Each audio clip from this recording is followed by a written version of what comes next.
jaaliyadda Hado ee ku dhaqan magaalada Bristol ee ariga Britain oo ah jaaliyad ka soo jeeda gobolka Gabiley ayaa maanta qalabka ciyaaraha soo gaarsiisay gobolka Gabiley. Qalabkan oo isugu jiray kubadaha lagu ciyaaro, kubadda kolayga iyo waliba kubadda cagta, bilado, koobab yaryar iyo koob weyn oo caalami ah iyo waliba burtaashiyo iyo qalab kale oo casri ah. Waxaana deeqdan jaaliyaddu u soo wakiilatay gudoomiyaha jaaliyadda Hado Gaashaan Maxamed Bade, waxaana goobjoog ka ahaa maayarka degmada Gabiley Shacayb Maxamed Muuse iyo isuduwaha ciyaaraha gobolka Gabiley Siciid Salebaan Muumin iyo marti sharaf kale aad u tiro badan. Waxaana ugu horeyn halkaasi ka hadlay maayarka degmada Gabiley Shacayb Maxamed Muuse isagoo mahadnaq ballaaran u soo jeediyay jaaliyadda Hado oo ku tilmaamay jaaliyad wadaniya oo ay ka go'an tahay dhiirigelinta dhalinyarada gobolka Gabiley isla markaana uga mahadnaqay dadaalka ay wado.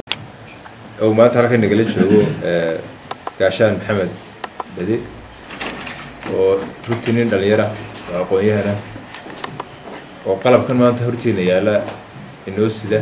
isagoo ka wada jaaliyadda magaalada Bristol waddanka UK. waxaan leenahay horta waad ku mahadsantihiin alaabtii aad soo dirteen aad u soo wakiilateen inuu soo qaado Gaashaan uu soo gaarsiiyo ciyaaryahanka gobolka Gabiley oo maamulkii degmada iyo isuduwihii iyo dhalinyartii sportska ahayd basketballkii iyo footballkii labadiiba ay u dhan yihiin wayna soo gaareen. waad ku mahadsantihiin sidii aad ugu tala gasheenna sida isuduwuhu idin sheegay waa loo maamuli doonaa, waa u socon doonaa. taasi waa mahadcelinta runtii de kulley waajibkiinni unbaa gudanaysaan, waa laa shukra cala waajib. annaguna markaa inaan wixii waajibkaygaa gudanaa waa mas-uuliyadda saaran weeyaan. guud ahaan mas-uuliyaddeena wada saarayna waa marka hore in wixii danta guuda laga wada shaqeeyo, danta caamka ah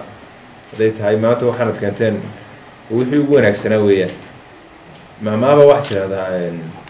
alcaqlu saliim fi jismi saliim. sida maaragtay caqliga wanaagsani wuxuu ku dhex jiraa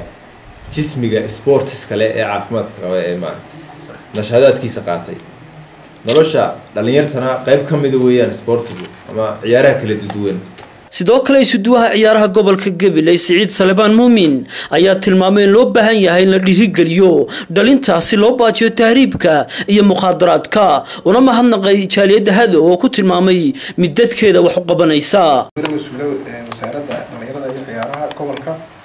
kulli horta kamidii mahadnaqay soo jeedinaya waxaan leeyahay waa bil Ramadaan miisaanka xasanaadka ay ku daro.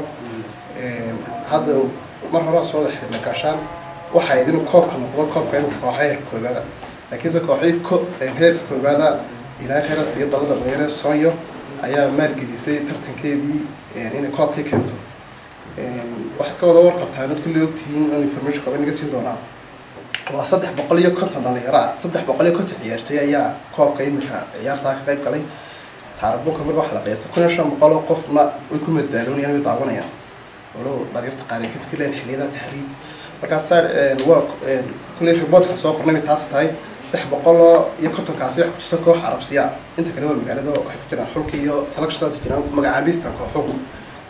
marka inaga meeshii ma lahayn inay kooxii midaysan yihiin oo maamay Islaamka booliska kale kuma ciyaaraan, dawladda hoose qaar kuma ciyaaraan, qaranka kuma ciyaaraan, talo Soomaali ku ciyaar karayaan iyo kastanka. inta kooxood hadii aan eeda ka dhiganaysaa yihiin oo diriiskoodii iyo xoog laga kaabayo meelaha natiriidka maalinta loo sameeyo la tababarayo wax laga yaabaa maskaleskiiba hafta baxaya, laakiin se maalinta marka isku keeno way soo horjeebayaan. ugu dambeyntii gudoomiyaha jaaliyadda Hado Gaashaan Maxamed Bade ayaa isna sheegay in jaaliyadda Hado ay u taagan tahay tayeynta waxbarashada, caafimaadka iyo waliba u gargaaridda dadka danyarta, isagoo xusay in gobolka Gabiley ay ka caawin doonaan mashaariicda lagu horumarinayo gobolka, isagoo tilmaamay in jaaliyadda Hado ay tahay jaaliyadda kaliya ee Bristol ee midaysan kuna midaysan danta gobolka iyo horumarinta dhalinyarada ciyaaraha, isagoo sheegay inay ka go'an tahay in mar iyo laba iyo saddexba la soo gaarsiiyo gobolka Gabiley qalabka ciyaaraha ee kala duwan. waxaan ahay gudoomiyaha urur laga dhisay dhawaan magaalada Bristol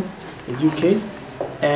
ururkan Hado la yiraahdaa muddo kooban baan hadda aan asaasnay oo dhalinyar ayaa uu hormuud u ahayd.